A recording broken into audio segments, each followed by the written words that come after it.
El Boejada David Galeano, muy interesante porque él dice, para mí no quedan dudas de que en el audio, si fuera Javier Chacañito Vera, se refiere a un menor de edad.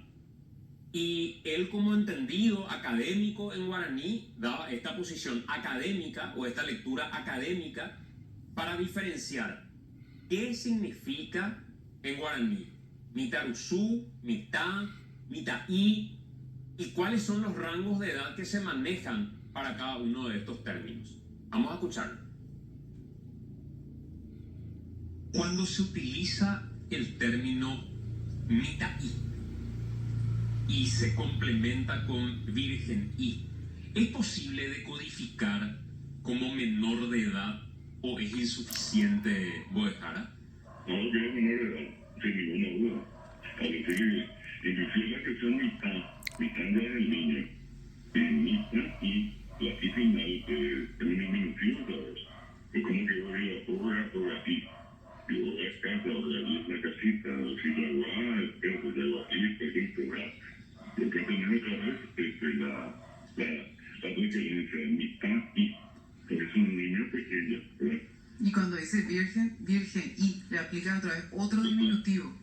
La misma cosa, ¿verdad? Pero hay realmente que sea una doble redundancia allí, ¿verdad? En la lectura mitad y otra vez virgen y.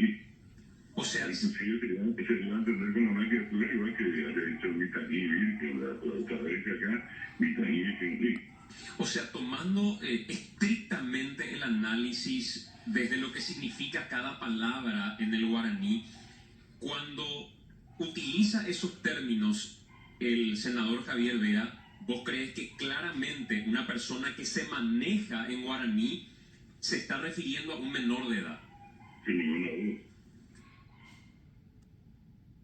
Él incluso dice que si se quiere ser más preciso, el mitaí queda en un rango de 7 a 8 años aproximadamente. Y de ahí para adelante, mitaruzú o cariaú, si fuera incluso mayor. Claro.